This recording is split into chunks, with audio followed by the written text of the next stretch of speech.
तेरी वाणी जीवन की रोटी, नैनों की ज्योति अंधेरा मिटाती।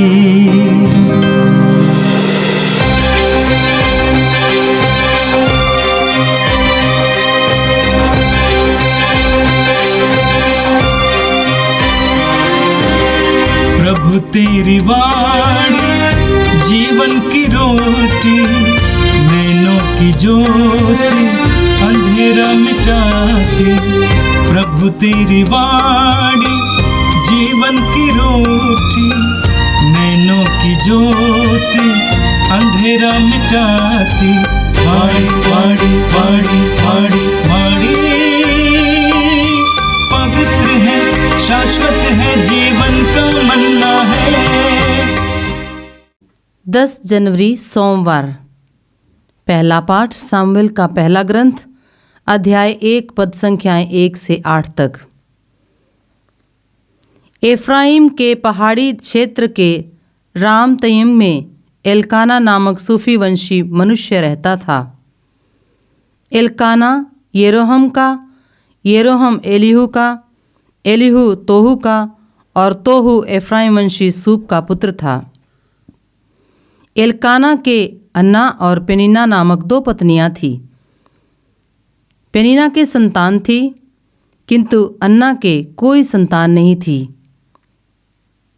एल्काना प्रतिवर्ष विश्वमंडल के प्रभु की आराधना करने और उसे बलि चढ़ाने अपने नगर से शिलो जाया करता था।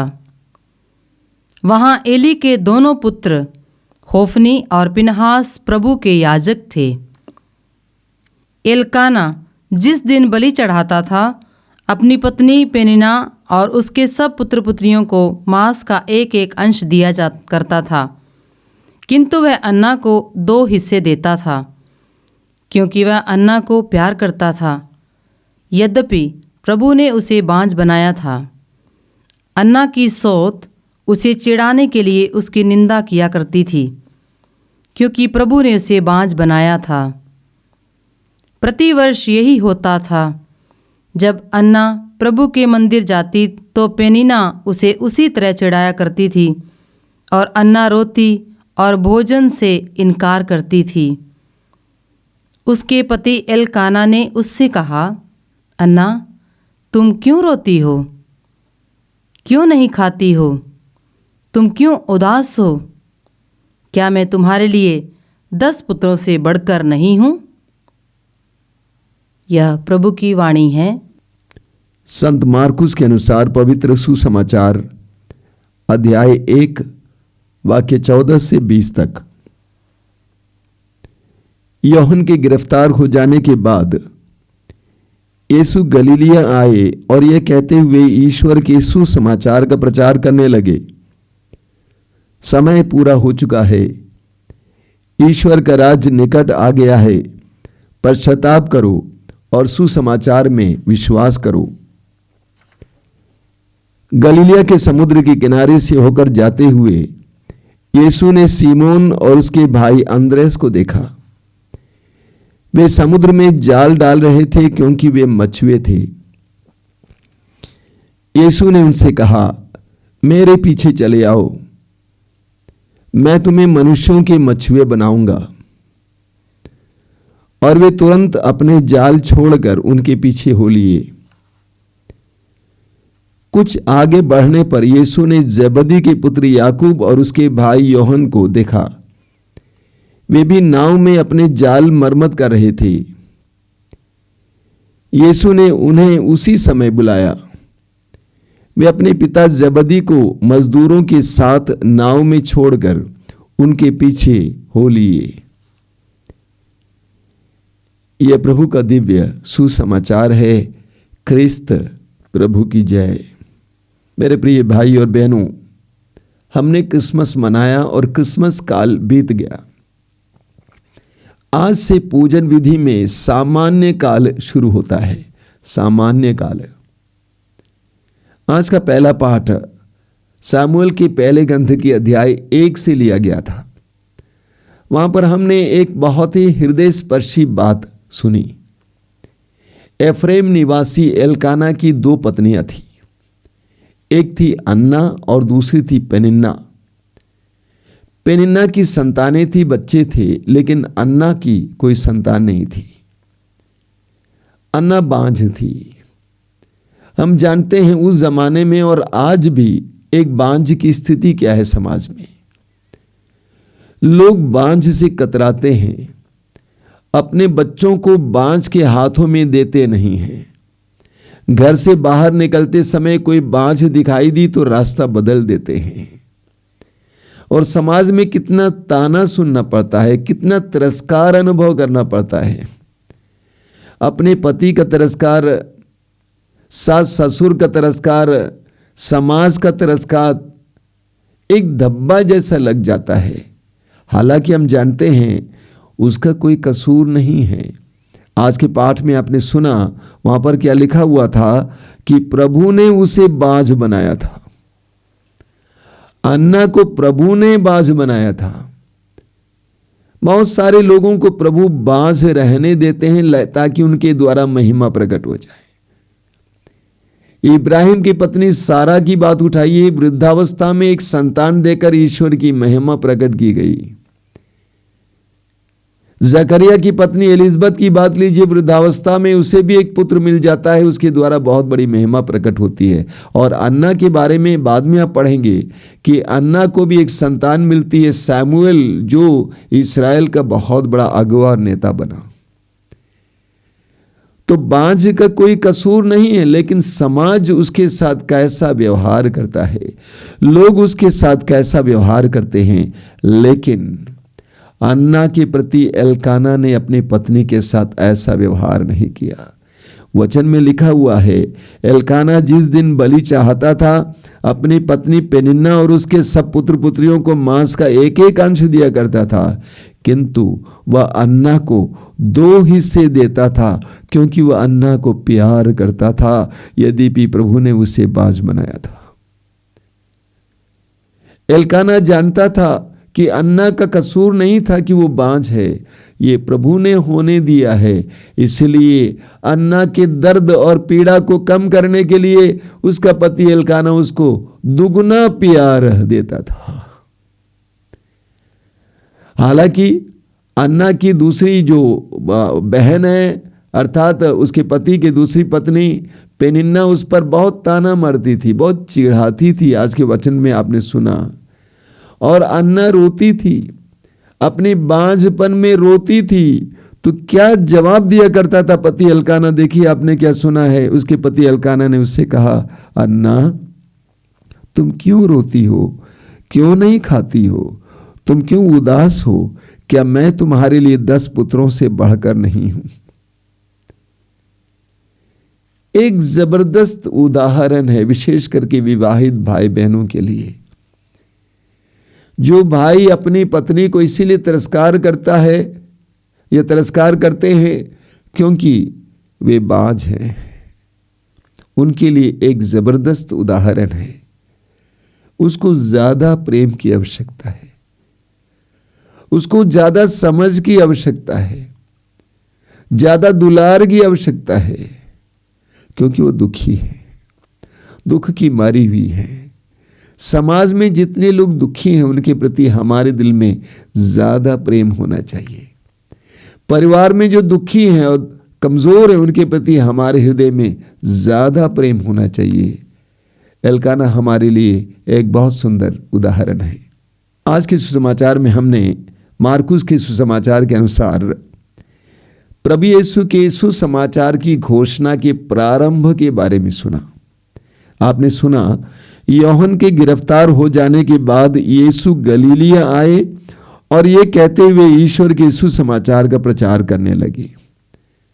हमें मालूम है सुसमाचार की घोषणा से पहले प्रभु ने 40 दिन और 40 रात उपवास और प्रार्थना में बिताया।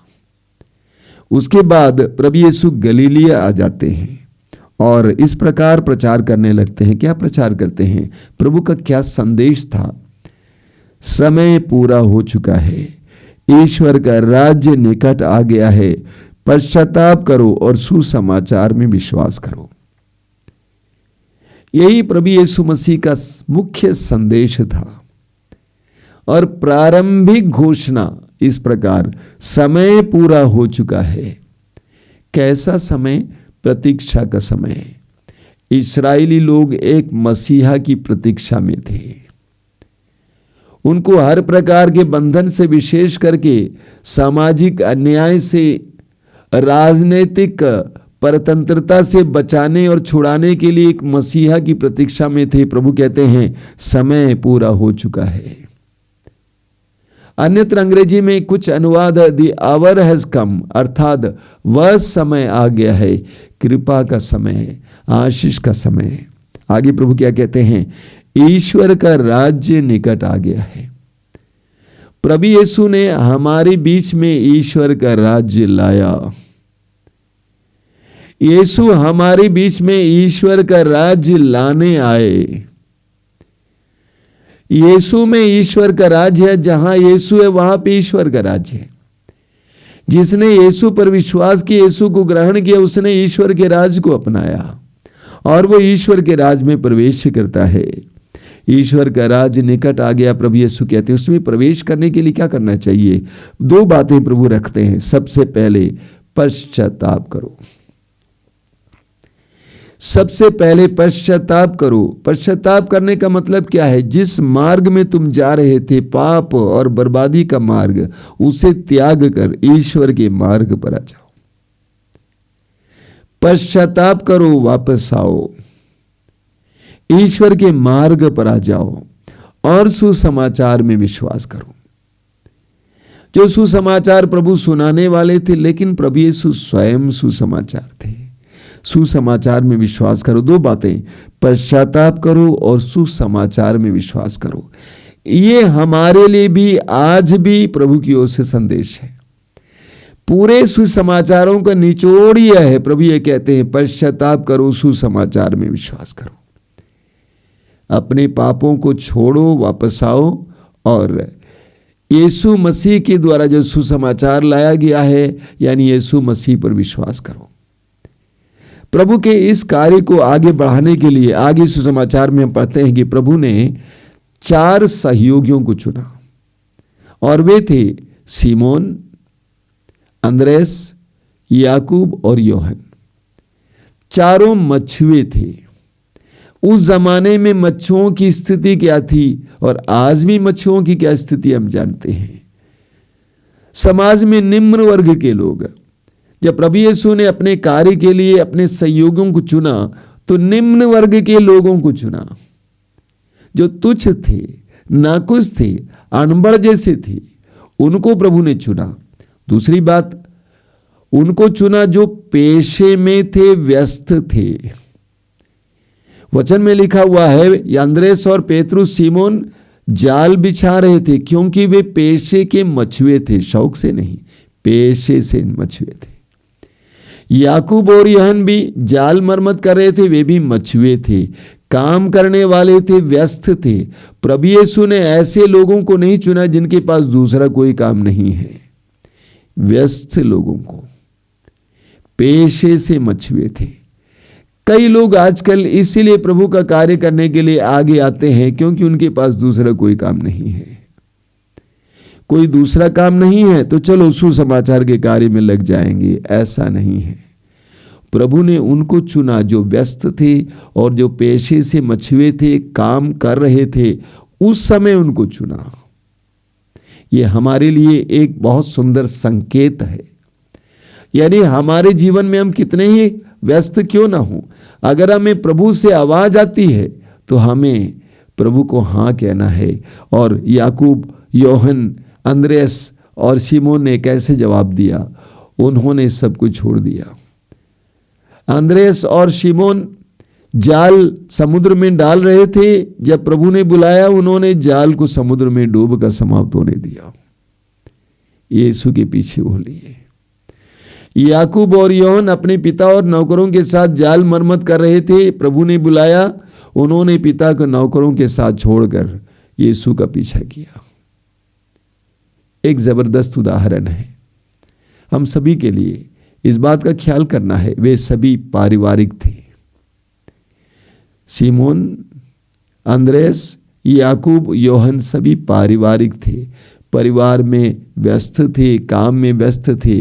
प्रभु ने चुन लिया अपने कार्य के लिए। आज हम प्रभु से विशेष प्रार्थना करेंगे।